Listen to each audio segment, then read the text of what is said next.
Dear friends, എല്ലാവർക്കും PSC പ്രിസത്തിലേക്ക് സ്വാഗതം. ഇന്ന് നമ്മൾ 8ാം ക്ലാസ്സിലെ SCERT പുതിയ ടെക്സ്റ്റിലുള്ള സോഷ്യൽ സയൻസിലെ 1ാമത്തെ ചാപ്റ്ററിൻ്റെ 2ാമത്തെ പാർട്ടാണ് പഠിക്കാൻ പോകുന്നത്. അപ്പം നമ്മുടെ ക്ലാസ്സുകൾ ആദ്യമായിട്ട് വീക്ഷിക്കുന്ന ആരെങ്കിലും ഉണ്ടെങ്കിൽ ഒന്ന് സബ്സ്ക്രൈബ് ചെയ്ത് കാണുക. അതുപോലെ തൊട്ടടുത്തുള്ള ബെൽ ബട്ടൺ കൂടി എനേബിൾ ചെയ്താൽ നമ്മളിടുന്ന വീഡിയോസ് അപ്പോൾ തന്നെ നോട്ടിഫിക്കേഷനായിട്ട് നിങ്ങൾക്ക് ലഭിക്കുന്നതായിരിക്കും. അതുപോലെ തന്നെ ക്ലാസ്സുകൾ ഇഷ്ടപ്പെട്ടാൽ ലൈക്ക് ചെയ്യാൻ മറക്കല്ലേ. പിന്നെ നിങ്ങളുടെ കമൻറ്റുകൾ എന്തായാലും കമൻറ്റ് ബോക്സിലിടുക. ഒരുപാട് പേര് നമ്മുടെ ക്ലാസ്സുകൾ കണ്ടിട്ട് അവരുടെ അഭിപ്രായങ്ങൾ കമൻറ്റ് ബോക്സിൽ ഇട്ടിട്ടുണ്ട്. പോസിറ്റീവായാലും നെഗറ്റീവായാലും എപ്പോഴും പോസിറ്റീവായിട്ട് മാത്രമേ എടുക്കാറുള്ളൂ. അപ്പോൾ എല്ലാവരുടെയും കമൻറ്റുകൾ പരമാവധി റിപ്ലൈ നൽകാറുണ്ട്. അപ്പോൾ എല്ലാവരും ഇനിയും കമൻറ്റുകൾ ഇടുക. നിങ്ങൾക്ക് ക്ലാസ്സുകൾ എങ്ങനെയുണ്ട് എന്ന് അഭിപ്രായങ്ങൾ കമൻറ്റ് ബോക്സിലിടുക. അപ്പോൾ ഇന്ന് നമ്മൾ പഠിക്കുന്നത് 1ാമത്തെ ചാപ്റ്റർ. നമ്മൾ അതിൽ പോർച്ചുഗീസുകാരെക്കുറിച്ചും അതുപോലെ തന്നെ ഡച്ചുകാരെക്കുറിച്ചും ഫ്രഞ്ചുകാരെക്കുറിച്ചും ഒക്കെ നമ്മൾ പഠിച്ചു. ഇനി നമ്മൾ ബ്രിട്ടീഷ് ഭരണത്തിലേക്കുള്ള ആ ഒരു കാര്യങ്ങളാണ് പഠിക്കാൻ പോകുന്നത്. കച്ചവടത്തിൽ നിന്ന് അധികാരത്തിലേക്ക്. അപ്പം നമുക്ക് നോക്കാം. ഇംഗ്ലീഷ് ഈസ്റ്റ് ഇന്ത്യ കമ്പനിയെക്കുറിച്ച് നമ്മൾ ഈ പാഠത്തിൻ്റെ ആരംഭത്തിൽ ചർച്ച ചെയ്തു. അപ്പം നമ്മൾ ബ്രിട്ടീഷുകാരെക്കുറിച്ചൊക്കെ ആരംഭത്തിൽ നമ്മൾ പറഞ്ഞു.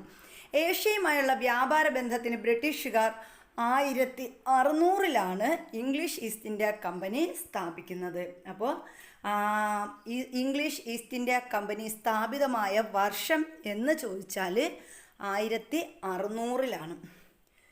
ഇനി നമുക്ക് ചൂഷണത്തിനെതിരെയുള്ള പോരാട്ടങ്ങൾ എന്ന് പറയുന്ന ഭാഗമാണ് പഠിക്കാനുള്ളത്. ഇനിയും വളരെ നല്ല വലിയൊരു ചാപ്റ്ററാണിത്. അപ്പോൾ ഇനിയും ഒരു അരമണിക്കൂറിന് മുന്നോട്ട് നമുക്ക് ഇതിൽ പഠിക്കാനുണ്ട്. അപ്പോൾ അത് നമ്മൾ അടുത്തൊരു പാർട്ടായിട്ട് ചെയ്യുന്നതായിരിക്കും. അപ്പോൾ നമ്മുടെ ക്ലാസ്സുകൾ ഇഷ്ടപ്പെട്ടാൽ ലൈക്ക് ചെയ്യാൻ മറക്കരുത്. അതുപോലെ കമൻറ്റുകൾ എന്തായാലും കമൻറ്റ് ബോക്സിലിടുക. അപ്പോൾ എല്ലാവർക്കും നല്ലൊരു ദിവസം ആശംസിക്കുന്നു. Thank you. എന്തിനു വേണ്ടിയിട്ടാണ് ഈസ്റ്റ് ഇന്ത്യ കമ്പനി സ്ഥാപിച്ചത്? അപ്പോൾ ഇംഗ്ലീഷ് ഈസ്റ്റ് ഇന്ത്യ കമ്പനി സ്ഥാപിച്ചത് ഏഷ്യയുമായുള്ള വ്യാപാര ബന്ധത്തിന് വേണ്ടിയിട്ട് ബ്രിട്ടീഷുകാർ 1600 എന്ത് സ്ഥാപിച്ചത്? നമ്മുടെ ഇംഗ്ലീഷ് ഈസ്റ്റ് ഇന്ത്യ കമ്പനി സ്ഥാപിക്കുന്നത്. കമ്പനിയുടെ പ്രതിനിധി ക്യാപ്റ്റൻ വില്യം ഹോക്കിൻസ് അന്നത്തെ മുഗൾ ചക്രവർത്തി ജഹാംഗീറിൽ നിന്ന് അനുമതി നേടി ഗുജറാത്തിലെ സൂററ്റിൽ ഒരു കച്ചവടത്താവളം അല്ലെങ്കിൽ ഒരു ഫാക്ടറി സ്ഥാപിച്ചു. അപ്പോൾ ഈ കമ്പനിയുടെ ഇംഗ്ലീഷ് ഈസ്റ്റ് ഇന്ത്യ കമ്പനിയുടെ ഇന്ത്യയിലെ പ്രതിനിധി ആരായിരുന്നു? വില്യം ഹോക്കിൻസ് ആയിരുന്നു. ക്യാപ്റ്റൻ വില്യം ഹോക്കിൻസ് ആയിരുന്നു. അന്ന് 1600 കാലയളവിൽ നമ്മുടെ ഇന്ത്യയിൽ ഭരണം നടത്തിയിരുന്നത് മുഗൾ രാജവംശമായിരുന്നു. മുഗൾ രാജവംശത്തിലെ ജഹാംഗീറാണ് ഇവിടെ ഭരണാധികാരിയായിരുന്നത്. അപ്പോൾ ജഹാംഗീറിൽ നിന്ന് വില്യം ഹോക്കിൻസ് വ്യാപാരത്തിനുള്ള അനുമതി നേടിയെടുത്തു. അങ്ങനെ അവർ ആദ്യമായി എന്ത് ചെയ്തു? ഗുജറാത്തിലെ സൂററ്റിൽ ഒരു കച്ചവടത്താവളം അഥവാ ഒരു ഫാക്ടറി സ്ഥാപിച്ചു. തുടർന്ന് ഇന്ത്യയുടെ വിവിധ ഭാഗങ്ങളിൽ കമ്പനി ഫാക്ടറികൾ ആരംഭിച്ചു. അപ്പോൾ ആദ്യം അവർ ഇങ്ങനെ ഒരുപാട് തവണ ചോദിച്ചിട്ടുണ്ട്. ബ്രിട്ടീഷുകാർ ആദ്യമായിട്ട് അല്ലെങ്കിൽ ഇംഗ്ലീഷ് ഈസ്റ്റ് ഇന്ത്യ കമ്പനി ആദ്യമായിട്ടൊരു ഫാക്ടറി സ്ഥാപിച്ചത് എവിടെയാണ്? 1600 സൂററ്റിലാണ്. സൂററ്റ് ഗുജറാത്തിലാണ്. പിന്നെ നമ്മൾ പറഞ്ഞു അതിനുശേഷം ഇന്ത്യയുടെ വിവിധ ഭാഗങ്ങളിൽ ഇവരെന്ത് ചെയ്തു? ഫാക്ടറികൾ സ്ഥാപിച്ചു. എവിടെയൊക്കെയാ? മദ്രാസ്, പഴയ പേരെന്തായിരുന്നു? മദ്രാസ് എന്നായിരുന്നു. ഇപ്പോഴത്തെ പേരെന്താ? ചെന്നൈ എന്നാണ്. അപ്പോൾ ബോംബെ ഇപ്പോൾ അറിയപ്പെടുന്നത് മുംബൈയാണ്. കൽക്കട്ട ഇപ്പോൾ കൊൽക്കത്ത എന്നീ പേരിലാണ് അറിയപ്പെടുന്നത്. അപ്പോൾ ഈ പ്രദേശങ്ങളിൽ ആധിപത്യം നേടിക്കൊണ്ട് കമ്പനി അവിടങ്ങളിലെ ഭരണത്തിൽ ഇടപെടാൻ തുടങ്ങി. അപ്പോൾ ആദ്യം വന്ന് ഫാക്ടറിയൊക്കെ സ്ഥാപിച്ചു. പിന്നീട് എവിടെയാണ്? ചെന്നൈ, മുംബൈ, അതുപോലെ കൊൽക്കത്ത എന്നിവിടങ്ങളിൽ ആധിപത്യം നേടിക്കൊണ്ട് കമ്പനി എന്ത് ചെയ്തു? അവിടുത്തെ ഭരണത്തിൽ ഇടപെടാൻ തുടങ്ങി. ബ്രിട്ടീഷുകാർ ഇന്ത്യയിൽ രാഷ്ട്രീയ ആധിപത്യം സ്ഥാപിക്കുന്നത് 1757 പ്ലാസി യുദ്ധത്തിലൂടെയാണ്. അപ്പോൾ പ്ലാസി യുദ്ധം നടന്ന വർഷം എന്ന് ചോദിച്ചാൽ 1757 പ്ലാസി യുദ്ധം നടക്കുന്നത്. ബംഗാളിലെ നവാബായ സിറാജുദ്ദൗളയെ റോബർട്ട് ക്ലൈവിൻ്റെ നേതൃത്വത്തിലുള്ള ഇംഗ്ലീഷ് ഈസ്റ്റ് ഇന്ത്യ കമ്പനിയുടെ സൈന്യം പരാജയപ്പെടുത്തി. അപ്പോൾ 1757 പ്ലാസി യുദ്ധത്തിൽ എന്താ സംഭവിച്ചത്? നമ്മുടെ ബംഗാളിലെ നവാബായിരുന്നു സിറാജുദ്ദൗള. അപ്പോൾ ബംഗാളിലെ നവാബായ സിറാജുദ്ദൗളയെ ഇംഗ്ലീഷ് ഈസ്റ്റ് ഇന്ത്യ കമ്പനിയുടെ സൈന്യത്തലവനായ ആര്? നമ്മുടെ റോബർട്ട് ക്ലൈവ്. ഈ റോബർട്ട് ക്ലൈവിൻ്റെ നേതൃത്വത്തിലുള്ള സൈന്യം പരാജയപ്പെടുത്തി. ബംഗാളിൻ്റെ ഭരണം പിടിച്ചെടുത്തത് ബ്രിട്ടീഷുകാർക്ക് ഇന്ത്യയിലെ മറ്റ് പ്രദേശങ്ങൾ തങ്ങളുടെ അധീനതയിൽ കൊണ്ടുവരാൻ സഹായകമായി. അങ്ങനെ 1757 പ്ലാസി യുദ്ധത്തോടുകൂടി ബംഗാളിൻ്റെ അധികാരം ബ്രിട്ടീഷുകാർ പിടിച്ചെടുക്കുന്നു. അതോടുകൂടി ഇന്ത്യയുടെ വിവിധ ഭാഗങ്ങളിൽ എന്ത് ചെയ്തു? ബ്രിട്ടീഷ് അധീനതയിലാക്കാൻ ആർക്ക് സാധിച്ചു? ഈ ഇംഗ്ലീഷ് ഈസ്റ്റ് ഇന്ത്യ കമ്പനിക്ക് സാധിച്ചു. കാർഷിക സമ്പന്നമായ ബംഗാളിലെ ഭൂനികുതി കൊണ്ട് ബ്രിട്ടീഷുകാർ സൈനിക ശക്തി മെച്ചപ്പെടുത്തുകയും രാജ്യത്തിൻ്റെ ബാക്കി ഭാഗങ്ങൾ കീഴടക്കാനുള്ള പണം സ്വരൂപിക്കുകയും ചെയ്തു. അപ്പോൾ ബംഗാൾ എന്ന് പറയുന്നത് ഫലഭൂയിഷ്ടമായ ഒരു സ്ഥലമാണ്, പ്രദേശമാണ്. അപ്പോൾ അവിടെ ഭൂനികുതി, കൃഷിക്കാരാണ് കൂടുതലും. അപ്പോൾ അവരിൽ നിന്ന് ഭൂനികുതി പിരിച്ചെടുത്തുകൊണ്ട് ബ്രിട്ടീഷുകാർ എന്ത് ചെയ്തു? അവരുടെ സൈനിക ശക്തി മെച്ചപ്പെടുത്തി. എന്നിട്ട് എന്ത് ചെയ്തു? രാജ്യത്തിൻ്റെ ബാക്കി ഭാഗങ്ങൾ കീഴടക്കാനുള്ള പണം സ്വരൂപിക്കുകയും ചെയ്തു. അപ്പോൾ രാജ്യത്തിൻ്റെ ബാക്കി ഭാഗങ്ങൾ, ബംഗാൾ മാത്രമല്ല ബാക്കി ഭാഗങ്ങൾ കീഴടക്കാനുള്ള പണം ഇതിലൂടെ സ്വരൂപിക്കുകയും കൂടി ചെയ്തു. 1764 ബക്സാർ എന്ന സ്ഥലത്ത് വച്ചുണ്ടായ യുദ്ധത്തോടെ ബീഹാർ, ബംഗാൾ, ഒറീസ എന്നീ പ്രവിശ്യകളിലെ നികുതി പിരിക്കാനുള്ള അവകാശം കമ്പനി സ്വന്തമാക്കി. അപ്പോൾ 1757 ഏത് യുദ്ധം? പ്ലാസി യുദ്ധം നടക്കുന്നു. അത് കഴിഞ്ഞ് 1764 ബക്സാർ യുദ്ധം നടക്കുന്നു. ഈ ബക്സാർ യുദ്ധത്തോടെ എന്ത് ചെയ്തു? നമ്മുടെ ബീഹാർ, ബംഗാൾ, ഒറീസ എന്നീ പ്രദേശങ്ങളിൽ നികുതി പിരിക്കാനുള്ള അവകാശം ആര് നേടിയെടുക്കുന്നു? ഇംഗ്ലീഷ് ഈസ്റ്റ് ഇന്ത്യ കമ്പനി നേടിയെടുക്കുന്നു. അതോടെ ഇന്ത്യയിൽ ഈസ്റ്റ് ഇന്ത്യ കമ്പനിയുടെ ഭരണ സാന്നിധ്യം ശക്തമായി. അപ്പോൾ ആദ്യം ബംഗാൾ പിടിച്ചെടുത്തു. പിന്നെ ബംഗാൾ, ബീഹാർ, ഒറീസ എന്നിവിടങ്ങളിൽ ഭൂരിഭാഗം പ്രദേശങ്ങളും എന്ത് ചെയ്തു? കമ്പനി സ്വന്തമാക്കി. ഇവിടെയൊക്കെ നികുതി പിരിക്കാനുള്ള അവകാശം സ്വന്തമാക്കി. ഇതെന്ത് ചെയ്തു? ഇംഗ്ലീഷ് ഈസ്റ്റ് ഇന്ത്യ കമ്പനിയുടെ ഭരണ സാന്നിധ്യം ശക്തമായി. മുഗൾ ഭരണാധികാരിയായിരുന്ന ഷാ ആലം രണ്ടാമൻ, അവധിലെ നവാബായിരുന്ന ഷൂജാ ഉദ് ദൗള, ബംഗാളിലെ നവാബായിരുന്ന മിർ കാസിം എന്നിവരുടെ സംയുക്ത സൈന്യത്തെയാണ് ബ്രിട്ടീഷുകാർ ഈ യുദ്ധത്തിൽ പരാജയപ്പെടുത്തിയത്. അപ്പോൾ 1764 ബക്സാർ യുദ്ധത്തിൽ ആരെയൊക്കെ പരാജയപ്പെടുത്തി? നമ്മൾ പറഞ്ഞത് മുഗൾ ഭരണാധികാരിയായ ഷാ ആലം രണ്ടാമൻ. അപ്പോൾ അന്നത്തെ മുഗൾ ഭരണാധികാരിയായിരുന്നു ഷാ ആലം രണ്ടാമൻ. അദ്ദേഹത്തെയും അവധിലെ നവാബായിരുന്ന ഷൂജാ ഉദ് ദൗള, അവധിലെ നവാബാരായിരുന്നു ഷൂജാ ഉദ് ദൗള, അതുപോലെ ബംഗാളിലെ നവാബായിരുന്നു മിർ കാസിം, ഇവരുടെ സംയുക്ത സൈന്യത്തെയാണ് ആര് പരാജയപ്പെടുത്തിയത്? ബ്രിട്ടീഷുകാർ പരാജയപ്പെടുത്തുക. അപ്പോൾ ഇവരെല്ലാവരും കൂടി ചേർന്നിട്ട് ഒരു സംയുക്ത സൈന്യം ഉണ്ടാക്കി. ഇന്ത്യക്കാരല്ലേ മുഗൾ ഭരണാധികാരി ഷാ ആലം രണ്ടാമനും നമ്മുടെ ഷൂജാ ഉദ് ദൗളയും അതുപോലെ മിർ കാസിമും ചേർന്നിട്ട് ഒരു സംയുക്ത സൈന്യമുണ്ടാക്കി ഇവർക്കെതിരെ തിരിഞ്ഞു. പക്ഷേ ബ്രിട്ടീഷുകാർ എന്ത് ചെയ്തു? യുദ്ധത്തിൽ ഇവരെ പരാജയപ്പെടുത്തുകയാണ് ചെയ്തത്.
അവർ എന്ത് ചെയ്തു? ബ്രിട്ടീഷുകാർക്ക് വേണ്ടി ഉയർന്ന നിരക്കിൽ നികുതി പിരിച്ചു. അവർ ഉയർന്ന നിരക്കിൽ എന്ത് ചെയ്തു? നികുതി പിരിച്ചു. ഇനി എന്താണ്? വിളവിലുള്ള ഏറ്റക്കുറച്ചിലുകൾ പരിഗണിക്കാതെ നിശ്ചിത തുക കർഷകർ നിർബന്ധമായും നികുതിയായി നൽകണമായിരുന്നു. അപ്പോൾ വിളവ് കിട്ടട്ടെ കിട്ടാതിരിക്കട്ടെ, രണ്ടിലും അവിടെ ഒരേറ്റക്കുറച്ചിലുമില്ല. ബ്രിട്ടീഷുകാർ പറഞ്ഞ എന്താണ്? തങ്ങൾക്ക് കിട്ടേണ്ട നികുതി നിശ്ചിത തുക, ഒരു തുക പറഞ്ഞിട്ടുണ്ട്, ആ തുക കർഷകർ നിർബന്ധമായും എന്തായിട്ട് കൊടുക്കണം? നികുതിയായി നൽകണമായിരുന്നു. അപ്പം ഇതാണ് എന്തെന്ന് പറയുന്നത്? ശാശ്വത ഭൂനികുതി വ്യവസ്ഥയിലെ ഒന്നാമത്തെ നികുതി എന്ന് പറയുന്നത്, അല്ലെങ്കിൽ നമ്മൾ ഒന്നാമത്തെ നികുതി ഇനത്തിൽ പറഞ്ഞ ശാശ്വത ഭൂനികുതി വ്യവസ്ഥ. വർഷം ഓർത്ത് വയ്ക്കുക, 1793 നടപ്പിലാക്കിയ വ്യക്തി കൂടി മറക്കരുത്, കോൺവാലിസ് പ്രഭുവാണ് നടപ്പിലാക്കിയത്. ഏതൊക്കെ പ്രദേശങ്ങളിലാണെന്നും ചോദിക്കാം. ബംഗാൾ, ബീഹാർ, ഒറീസ എന്നീ പ്രദേശങ്ങളിലാണ് നടപ്പിലാക്കിയത്. അതുപോലെ അതിൻ്റെ സവിശേഷതകൾ എന്താണെന്നും ചോദിക്കാം. അപ്പം നമ്മൾ എന്താ പറഞ്ഞത്? ഭൂ ഉടമകളായിരുന്ന സമീന്ദാർമാർ ബ്രിട്ടീഷുകാർക്ക് വേണ്ടി എന്ത് ചെയ്തു? ഉയർന്ന നിരക്കിൽ നികുതി പിരിച്ചു. ഇനി നമ്മൾ പറയുന്നത് റൈറ്റ് വാരി സമ്പ്രദായം. അപ്പോൾ 1820 ബ്രിട്ടീഷുകാർ നടപ്പിലാക്കിയ ഒരു ഭൂനികുതി സമ്പ്രദായമാണ് റൈറ്റ് വാരി സമ്പ്രദായം. അപ്പോൾ ഇത് റൈറ്റ് വാരി സമ്പ്രദായം കൊണ്ടുവന്നത് ദക്ഷിണേന്ത്യയിലും ഡെക്കാണിലുമായിട്ടാണ് ഈ ഒരു റൈറ്റ് വാരി സമ്പ്രദായം അല്ലെങ്കിൽ റൈറ്റ് വാരി വ്യവസ്ഥ കൊണ്ടുവന്നത്. അപ്പോൾ 1820 ദക്ഷിണേന്ത്യയിലും ഡെക്കാണിലുമായിട്ട് കൊണ്ടുവന്നൊരു നികുതി സമ്പ്രദായമാണ് റൈറ്റ് വാരി സമ്പ്രദായം. ഈ റൈറ്റ് വാരി സമ്പ്രദായം നടപ്പിലാക്കിയത് തോമസ് മൺറോ, അലക്സാണ്ടർ റീഡ് എന്നിവർ ചേർന്നിട്ടാണ് ഈ ഒരു റൈറ്റ് വാരി സമ്പ്രദായം നടപ്പിലാക്കിയത്. തോമസ് മൺറോയും അലക്സാണ്ടർ റീഡും. അപ്പോൾ തോമസ് മൺറോ പിന്നെ ആരാണ്? Alexander Read. ഇവർ രണ്ടുപേരും ചേർന്നിട്ടാണ് എന്ത് ചെയ്തത്? റൈറ്റ് വാരി സമ്പ്രദായം നടപ്പിലാക്കിയത്. ഇനി എന്താണ് ഇതിൻ്റെ സവിശേഷത? കർഷകരെ ഭൂ ഉടമകളായി പരിഗണിച്ചു. അപ്പോൾ കർഷകരെ ഭൂ ഉടമകളായി എന്ത് ചെയ്തു? പരിഗണിച്ചു. അപ്പോൾ ഇതോടെ റൈറ്റ് വാരി സമ്പ്രദായത്തിൽ കർഷകരെ ഭൂ ഉടമകളായി പരിഗണിച്ചു. ബ്രിട്ടീഷുകാർ കർഷകരിൽ നിന്ന് നേരിട്ട് നികുതി പിരിച്ചു. അപ്പോൾ ബ്രിട്ടീഷുകാർ എന്ത് ചെയ്തു? കർഷകരിൽ നിന്ന് നേരിട്ട് നികുതി പിരിച്ചു. ചിലപ്പോൾ ഇങ്ങനെ ചോദിക്കാം, ബ്രിട്ടീഷുകാർ കർഷകരിൽ നിന്ന് നേരിട്ട് നികുതി പിരിച്ചത് ഏത് നികുതി സമ്പ്രദായത്തിലാണ്? അപ്പോൾ ഏതാ നമ്മൾ പറയേണ്ടത്? റൈറ്റ് വാരി സമ്പ്രദായത്തിലാണ്. അതുപോലെ നികുതി നൽകുന്നതിൽ വീഴ്ച വരുത്തിയ കർഷകരുടെ ഭൂമി ബ്രിട്ടീഷുകാർ എന്ത് ചെയ്തു? പിടിച്ചെടുത്തു. ചിലർക്ക് നികുതിയൊന്നും സമയത്ത് കൊടുക്കാൻ പറ്റിയില്ല. അവരുടെ ഭൂമി ആര് പിടിച്ചുകൊണ്ട് പോയി? ബ്രിട്ടീഷുകാർ പിടിച്ചെടുത്തുകൊണ്ട് പോയി. അപ്പോൾ ഇതാണ് എന്തെന്ന് പറയുന്നത്? റൈറ്റ് വാരി സമ്പ്രദായം എന്ന് പറയുന്നത്. ഇനി നോക്കിയേ, അടുത്ത് വരുന്നത് റൈറ്റ് വാരി കഴിഞ്ഞാൽ പിന്നെ അതിനോട് ചേർന്ന് നിൽക്കുന്നത് മഹൽവാരി സമ്പ്രദായമാണ്. മഹൽവാരി സമ്പ്രദായം നടപ്പിലാക്കിയത് 1822 റൈറ്റ് വാരി വന്ന് 2 വർഷം കഴിഞ്ഞപ്പോഴാണ് മഹൽവാരി സമ്പ്രദായം നടപ്പിലാക്കിയത്. അപ്പം എന്തായി മഹൽവാരി എന്ന് പറഞ്ഞാൽ? ഇത് ഉത്തരേന്ത്യ, മധ്യേന്ത്യ, പഞ്ചാബ്, എവിടെയൊക്കെയാണ്? ഉത്തരേന്ത്യ, മധ്യേന്ത്യ, പഞ്ചാബ് എന്നീ പ്രദേശങ്ങളിൽ ഏർപ്പെടുത്തിയ നികുതിയാണ് മഹൽവാരി സമ്പ്രദായം എന്ന് പറയുന്നത്. ഇത് നടപ്പിലാക്കിയത് ആരാ? Holt Mackenzie. Holt Mackenzie. അപ്പോൾ ഹോൾട്ട് മക്കൻസി ആണ് ഏത് സമ്പ്രദായം നടപ്പിലാക്കിയത്? മഹൽവാരി സമ്പ്രദായം നടപ്പിലാക്കിയത്. ഹോൾട്ട് മക്കൻസി, മഹൽ ഹോൾട്ട്. അപ്പോൾ അങ്ങനെ ഒന്ന് കണക്ട് ചെയ്തൊക്കെ വെച്ച് പഠിക്കുക. മഹൽ വാരി ആകുമ്പം ആരാണ്? Holt Mackenzie. ഇനി ഇതിൻ്റെ പ്രത്യേകത എന്താണ്? ഗ്രാമത്തെ ഒരു യൂണിറ്റായി കണക്കാക്കി നികുതി പിരിച്ചു. അപ്പോൾ ഗ്രാമത്തെ എന്ത് ചെയ്തു? ഒരു യൂണിറ്റായിട്ട് കണക്കാക്കിയിട്ടാണ് ഇവർ നികുതി പിരിച്ചത്. അതുപോലെ നികുതിയിൽ വീഴ്ച വരുത്തുന്ന ഗ്രാമത്തെ ബ്രിട്ടീഷ് ഇന്ത്യയോട് കൂട്ടിച്ചേർത്തു. അപ്പോൾ മഹൽവാരി സമ്പ്രദായത്തിൽ എങ്ങനെയാണ് നികുതി പിരിച്ചത്? ഗ്രാമത്തെ ഒരു യൂണിറ്റായി കണക്കാക്കി നികുതി പിരിച്ച് എടുക്കുകയാണ് ചെയ്തത്. ഇനി നികുതി പിരിവിൽ ആരെങ്കിലും വീഴ്ച വരുത്തിയാൽ എന്ത് ചെയ്യും? ആ ഗ്രാമത്തെ ആരോടൊപ്പം കൂട്ടിച്ചേർക്കും? ബ്രിട്ടീഷ് ഇന്ത്യയോട് കൂട്ടിച്ചേർത്തു.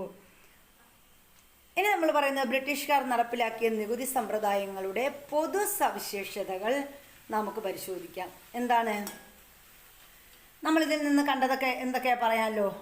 ഉയർന്ന നികുതി നിരക്ക് അല്ലേ, ഉയർന്ന നികുതി നിരക്ക്. അതുപോലെ നികുതി കർഷകരെ നിർബന്ധമായിട്ടും നികുതി കൊടുത്തില്ലെങ്കിൽ എന്ത് ചെയ്യും, അവരുടെ വസ്തുവകകളൊക്കെ ആര് പിടിച്ചെടുക്കും, ബ്രിട്ടീഷുകാർ.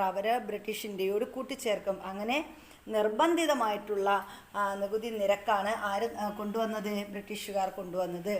ബ്രിട്ടീഷുകാരുടെ നികുതി സമ്പ്രദായത്തിൻ്റെ ഫലമായി കൃഷിഭൂമി നഷ്ടപ്പെടാതിരിക്കുന്നതിന് വേണ്ടി പണമിടപാടുകാരിൽ നിന്ന് പണം കടം വാങ്ങാൻ ആര് നിർബന്ധിതരായി, കർഷകർ നിർബന്ധിതരായി. അപ്പോൾ നമുക്കറിയാം, ബ്രിട്ടീഷുകാർ നികുതി പിരിക്കാൻ വരുമ്പോൾ പൈസ കൊടുക്കാൻ ഇല്ലെങ്കിൽ അവരെന്ത് ചെയ്യും, അന്ന് പലിശയ്ക്ക് പൈസ കൊടുക്കുന്ന ആളുണ്ട്, അല്ലെങ്കിൽ കടങ്ങൾ കൊടുക്കുന്നവരുണ്ട്. അവരിൽ നിന്ന് ഉയർന്ന തുകയിൽ പലിശ കൊടുത്ത് എന്ത് ചെയ്യും, പണമിടപാടുകാരിൽ നിന്ന് പണം കടം വാങ്ങാൻ കർഷകർ നിർബന്ധിതരായി. തന്മൂലം കർഷകർ കടക്കണിയിലായി. അപ്പോൾ അവർ എന്ത് ചെയ്തു, ഇത് കടക്കണിയിലോട്ട് കൊണ്ടിട്ടു. ഇവരുടെ ഭൂമി പിടിച്ചെടുക്കാനുള്ള അധികാരം പണമിടപാടുകാർക്കുണ്ടായിരുന്നു. അപ്പോൾ പൈസ കൊടുത്തില്ലെങ്കിൽ എന്ത് ചെയ്യാം, അപ്പോൾ ഭൂമി പിടിച്ചെടുത്തുകൊണ്ട് പോകാനുള്ള അധികാരം ആർക്കുണ്ട്, ഈ പണമിടപാടുകാർക്കുണ്ടായിരുന്നു. ബ്രിട്ടീഷുകാരുടെ പുതിയ നിയമവ്യവസ്ഥയും ഭൂനികുതി സമ്പ്രദായങ്ങളും പണമിടപാടുകാരെ പ്രോത്സാഹിപ്പിക്കുന്നതായിരുന്നു. അപ്പോൾ ബ്രിട്ടീഷുകാരുടെ പുതിയ നിയമവ്യവസ്ഥ, അതുപോലെ ഭൂനികുതി സമ്പ്രദായം, ഇതൊക്കെ പണമിടപാടുകാരെ പ്രോത്സാഹിപ്പിക്കുന്ന തരത്തിലുള്ളതായിരുന്നു. ഭക്ഷ്യവിളകൾക്ക് പകരം ബ്രിട്ടീഷുകാർക്ക് ആവശ്യമായ നീലം, പരുത്തി തുടങ്ങിയ നാണ്യവിളകൾ കൃഷി ചെയ്യാൻ ബ്രിട്ടീഷുകാർ കൃഷിക്കാരെ നിർബന്ധിച്ചു. അപ്പോൾ അതുവരെ കൃഷിക്കാരെന്ത് ചെയ്തു, അവരവരുടെ ആഹാരത്തിന് ആവശ്യമായിട്ടുള്ള ഭക്ഷ്യ ഉൽപ്പന്നമാണ് ഭക്ഷ്യവിളകളാണ് എന്ത് ചെയ്തത്, കൃഷി ചെയ്തിരുന്നത്. എന്നാൽ ബ്രിട്ടീഷുകാരെന്ത് ചെയ്തു, ഈ ഭക്ഷ്യവിളകൾക്ക് പകരം നാണ്യവിളകളായ പരുത്തി, നീലം എന്നിവ കൃഷി ചെയ്യാൻ ആരെ പ്രേരിപ്പിച്ചു, സാധാരണ ഈ കർഷകരെ നിർബന്ധിച്ചു. നാണ്യവിളകളുടെ വ്യാപനം ഭക്ഷ്യവിളകൾ കുറയുന്നതിനും ഭക്ഷണക്ഷാമത്തിന് കാരണമാവുകയും ചെയ്തു. അപ്പോൾ ഇവർ നാണ്യവിളകൾ കൃഷി ചെയ്യാൻ തുടങ്ങിയപ്പോൾ എന്ത് ചെയ്തു, ഭക്ഷ്യ ദൗർലഭ്യമുണ്ടായി, ഭക്ഷ്യവിളകൾ കുറഞ്ഞു. മറിച്ച് എന്ത് ചെയ്തു, ഭക്ഷണത്തിന് ക്ഷാമമുണ്ടായി. കാർഷിക മേഖലയിൽ വർദ്ധിച്ചു വന്ന ഈ വാണിജ്യവൽക്കരണം കർഷകരെ ചൂഷണം ചെയ്യാൻ പണമിടപാടുകാരെ സഹായിച്ചു. അപ്പോൾ ഇതെന്ത് ചെയ്തു, ഇത് ഇങ്ങനെ വന്നപ്പോൾ അവർക്ക് എന്ത് ചെയ്യേണ്ടി വന്നു, കടമിടത്തൊക്കെ അവരുടെ കൃഷിഭൂമി സംരക്ഷിക്കേണ്ടി വന്നു. ഇത് പണമിടപാടുകാരെ എന്ത് ചെയ്തു, കർഷകരെ ചൂഷണം ചെയ്യാൻ പണമിടപാടുകാരെ നിർബന്ധിച്ചു, സഹായിച്ചു. വിളവെടുത്തു കഴിഞ്ഞാൽ കർഷകർ കിട്ടുന്ന വിലയ്ക്ക് കാർഷികോൽപ്പന്നങ്ങൾ വിൽക്കേണ്ടതായി വന്നു. അപ്പോൾ കിട്ടുന്ന വിലയ്ക്ക് എന്ത് ചെയ്തു, വിളവെടുപ്പ് കഴിഞ്ഞാൽ ഉള്ള വിലയ്ക്ക് അവരെന്ത് ചെയ്യും, തങ്ങളുടെ വിളകളൊക്കെ വിറ്റഴിക്കും. ഇനി ബ്രിട്ടീഷുകാരുടെ നികുതി നയങ്ങൾ കർഷകരെ എങ്ങനെയെല്ലാം ബാധിച്ചു എന്നാണ് നമ്മൾ പറയുന്നത്. അപ്പോൾ ഉയർന്ന നിരക്കിലുള്ള നികുതി അടയ്ക്കാൻ കർഷകർ ബുദ്ധിമുട്ടി. വെള്ളപ്പൊക്കമോ വരൾച്ചയോ മൂലം കൃഷിനാശം സംഭവിച്ചാലും നികുതി ഇളവ് ലഭിച്ചില്ല. കർഷകർക്ക് കൃഷിഭൂമി നഷ്ടപ്പെടാതിരിക്കാൻ പണമിടപാടുകാരെ ആശ്രയിക്കേണ്ടി വന്നു. കടക്കണിയിൽപ്പെട്ട കർഷകർക്ക് ഭൂമി നഷ്ടപ്പെട്ടു. അപ്പോൾ എന്തൊക്കെയാ ഈ ബ്രിട്ടീഷുകാരുടെ നികുതി നിയമങ്ങൾ കർഷകരെ എങ്ങനെയൊക്കെയാണ് ബാധിച്ചതെന്ന് ചോദിച്ചാൽ നമ്മൾ പറഞ്ഞു, എന്താണ്, ഉയർന്ന നിരക്കിലുള്ള നികുതി അടയ്ക്കാൻ കർഷകർ ബുദ്ധിമുട്ടി. അതുപോലെ വെള്ളപ്പൊക്കമോ വരൾച്ചയോ മൂലം കൃഷിനാശം സംഭവിച്ചാലും നികുതി ഇളവ് ലഭിച്ചില്ല. പിന്നെന്താണ്, കർഷകർക്ക് നികുതി ഭൂമി അല്ലെങ്കിൽ കൃഷിഭൂമി നഷ്ടപ്പെടാതിരിക്കാൻ പണമിടപാടുകാരെ ആശ്രയിക്കേണ്ടി വന്നു. കടക്കണിയിൽപ്പെട്ട കർഷകർക്ക് എന്ത് ചെയ്തു, ഭൂമി നഷ്ടപ്പെട്ടു. ഇതൊക്കെയാണ് ഈ ഭൂനികുതി സമ്പ്രദായത്തിലൂടെ കർഷകർക്ക് അനുഭവിക്കേണ്ടി വന്നത്.